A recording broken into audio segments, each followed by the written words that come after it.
the Blue Ridge Mountains of Virginia in the southwestern part of the state, right on the North Carolina-Tennessee border. And it's a place called White Top Mountain. And in our area, there's a really long tradition of old-time mountain music, which would be the old-time fiddling traditions, the banjo playing, a lot of the old songs, and the dancing that goes back in a lot of communities and generations of families. And it's just kind of a passed down music that a lot of folks have been just playing these styles of, clawhammer style banjo or fiddling for a lot of generations, and also a lot of the songs.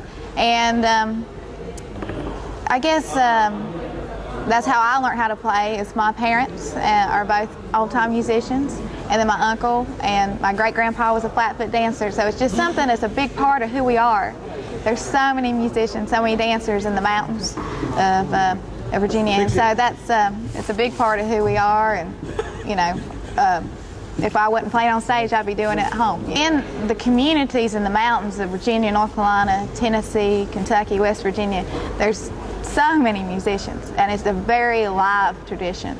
It's been, it's an old tradition, but it's still very live. A lot of young folks playing it, and all ages actually of playing it. So there's so many musicians. They have a lot of festivals. There's lots of dances. There's lots of, fiddlers conventions where all these folks get together and play. And so it's really, not only did I pick up a lot of stuff from my folks, but also from a lot of other community folks, people throughout the mountains. And there's a lot of old recordings and stuff too, and different types of music, say country music and stuff that you can draw upon. But it's a very live tradition where you can pick up, each style. Like if you go to Virginia and Grayson County versus down Surry County, North Carolina, every area has a little bit of their own take on a song or their own styles. So you have all these regional styles within the old time music. So it's a really big, throughout the whole Appalachian. Most people learn by ear, and it's not paper trained. So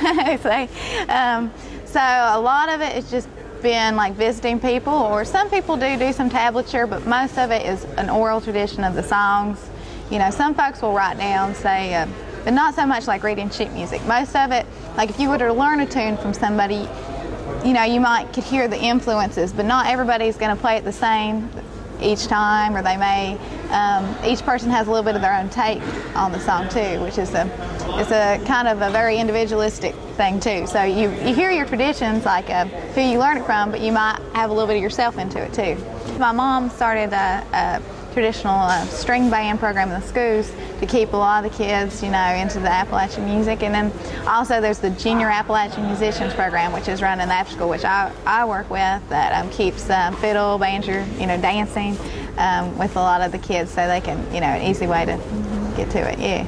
Oh, I think it's very important to preserve, your tradition. It ties you to, gives a good sense of who you are, your place, and pride in where you're from. And so I think it's a very important thing. Growing up in my area in the mountains, having that music. Sometimes folks might make fun of you for being from the mountains if you're poor, or the stereotypes or whatever. But having that music, so many people are envious of the traditions and what is a big part of our culture. And so it's a very important thing. I think it ties you to your place, to your family, to your communities. It's a really great, important thing, I think. And I think a lot of folks, are getting more into a lot of, to the traditional music. And I think it's very important. There's always going to be all sorts of music, but I think it's important to definitely keep your traditions alive. And yeah.